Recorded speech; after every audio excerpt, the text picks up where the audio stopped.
حضرت عبید کرنی رضی اللہ تعالی عنہ، جن کو سہیل یمن اور آفتاب کرم کے نام سے بھی پکارا جاتا تھا، حضرت امیر المومنین علی علیہ السلام کے اصحاب اور تابعین میں سے ہیں۔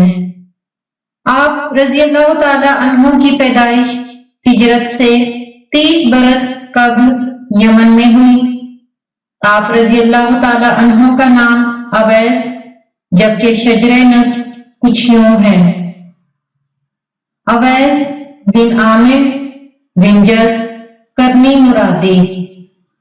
آپ رضی اللہ تعالی عنہ کا تعلق یمن کے قبیلہ بنی مراد کی کرن نامی شاخ سے ہے۔ جناب اویس رضی اللہ تعالی عنہ کی زندگی کے بہت سے پہلو تاریخ عالم سے پوشیدہ ہیں، تاہم اکثر بزرگوں کا گمان ہے کہ آپ رضی اللہ تعالی عنہ نے براہ راست رسول صلی اللہ علیہ وآلہ وسلم سے فیض و علم روحانی طور پر حاصل کیا تھا۔ کہا جاتا ہے کہ آپ رضی اللہ تعالی عنہ اونٹ چرایا کرتے تھے اور نبی پاک صلی اللہ علیہ وآلہ وسلم کے عہد میں ہونے کے باوجود ان کی زیارت سے محروم رہے۔ آپ رضی اللہ تعالیٰ عنہ اپنی والدہ کے بہت فرما بردار تھے۔ ایک دن اپنی نابینا والدہ سے کہنے لگے، مجھے اجازت دیجیے کہ مدینہ جا کر نبی صلی اللہ علیہ وآلہ وسلم کی زیارت کر آؤں۔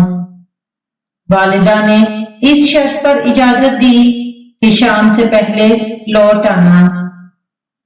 چنانچہ بڑی مسافت طے کرنے کے بعد جب آپ رسول صلی اللہ علیہ وآلہ وسلم کے گھر آئے تو آپ صلی اللہ علیہ وآلہ وسلم مدینہ میں موجود نہ تھے، تو چند گھنٹے انتظار کے بعد بغیر ملاقات کے ہی والدہ کا حکم مانتے ہوئے لوٹ آئے۔ جب رسول صلی اللہ علیہ وآلہ وسلم گھر تشریف لائے تو دریافت فرمایا، گھر میں یہ کیسا نور ہے؟ بتایا گیا کہ ایک چرواہا جس کا نام اویس تھا وہ آیا تھا۔ آپ صلی اللہ علیہ وآلہ وسلم نے فرمایا، ہمارے گھر میں یہ نور وہ بطور ہدیہ چھوڑ گیا ہے۔ جناب اویس رضی اللہ تعالیٰ عنہ کو رسول صلی اللہ علیہ وآلہ وسلم سے بے انتہا عشق تھا۔ روایت ہے کہ جب انہیں رسول صلی اللہ علیہ وآلہ وسلم کی جنگ احد میں دندان مبارک شہید ہونے کی خبر ملی تو آپ رضی اللہ تعالیٰ عنہ نے اپنے سارے دانت حب رسول صلی اللہ علیہ وآلہ وسلم میں توڑ دیے تھے۔ آپ رضی اللہ تعالیٰ عنہ کا ذکر رسول صلی اللہ علیہ وآلہ وسلم کی احادیث میں بھی ملتا ہے۔ مشہور حدیث ہے کہ نبی صلی اللہ علیہ وآلہ وسلم نے فرمایا، مجھے یمن کی جانب سے جنت کی خوشبوئیں آتی ہیں، جو بھی اویس سے ملاقات کرے میری جانب سے اس کو سلام کہے۔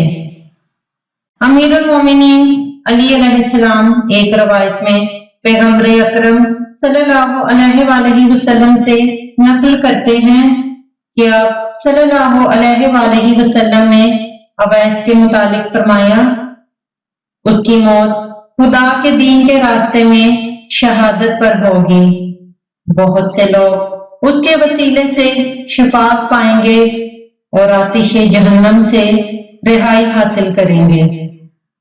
تذکرۃ الاولیاء میں ہے کہ رسول صلی اللہ علیہ وآلہ وسلم کے دنیا سے پردہ پا جانے کے بعد آپ صلی اللہ علیہ وآلہ وسلم کا لباس بحکم رسول صلی اللہ علیہ وآلہ وسلم اویس کرنی کو دے دیا گیا۔ صوفیہ کرام کے نزدیک اویس کو پہلا عقل مند دیوانہ مانا جاتا ہے۔ معاشرے سے کنارہ تنہائی اختیار نہ کرنے کے باوجود سلوک کی ایسی منازل طے کی ہیں جو صوفیوں میں بہت توجہ طلب قرار پائیں اور تصوف کے مسلک میں اویسیہ نام کا ایک مکتب ایجاد ہوا۔ معروف عالم سید حیدر آملی نے اویس رضی اللہ تعالی عنہ کا نام اصحاب رسول سلمان رضی اللہ تعالی عنہ، ابو ذر رضی اللہ تعالی عنہ اور عمار رضی اللہ تعالی عنہ کے ساتھ لیا ہے، کیونکہ اصحاب کا یہ گروہ معصومین علیہ السلام کے پیروکاروں میں سے ہے۔ منقول ہے کہ اکثر گلی کوچوں میں لوگ ان کے ساتھ دیوانوں جیسا سلوک کرتے، کبھی پتھر مارتے تو جناب اویس رضی اللہ تعالی عنہ یہی جملہ کہتے، مجھے چھوٹے پتھر مارو کہ میرے پاؤں خون آلود نہ ہو جائیں کہ میں نماز ادا نہ کر سکوں، مجھے اپنی نماز کا غم ہے، پاؤں کا نہیں۔ آپ رضی اللہ تعالی عنہ بہت عبادت گزار تھے۔ کسی نے پوچھا، اپنے آپ کو اتنی زحمت کیوں دیتے ہو کہ تمام شب عبادت میں گزارتے ہو؟ جواب دیا، کاش تمام عمر ایک رات ہوتی تو میں اسے سجدے میں گزار دیتا۔ جنگ صفین میں آپ رضی اللہ تعالیٰ عنہ نے امام علی علیہ السلام کے ہمراہ شرکت کی اور پے در پے دشمنوں پر حملہ کر کے 10 سفر کو جام شہادت نوش فرمایا۔ شام میں دمشق سے تقریباً 250 کلومیٹر شمال میں شہر رقہ میں آپ رضی اللہ تعالی عنہ کی قبر حضرت عمار یاسر رضی اللہ تعالی عنہ کی قبر کے بائیں جانب ہے۔ مزار گنبد اور صحن پر مشتمل ہے اور قبر پر نصب پتھر پر کوفی خط میں اویس نام لکھا ہے۔ آپ رضی اللہ تعالی عنہ کے مزار اقدس پر کئی فقراء قلعہ کشی کرتے رہے اور کر رہے ہیں اور اس قدر روحانی فیض حاصل کر چکے ہیں کہ قطرہ سے دریا بن گئے تھے۔ سلام ہو اس عاشق رسول صلی اللہ علیہ وآلہ وسلم و اہل بیت علیہ السلام پر کہ جو بزم رسول صلی اللہ علیہ وآلہ وسلم میں موجود نہ ہونے کے باوجود عشق کے ایسے مقام تک پہنچا جہاں رسول صلی اللہ علیہ وآلہ وسلم کے ہمراہ برس ہا برس گزارنے والے قدم تک نہ رکھ سکے۔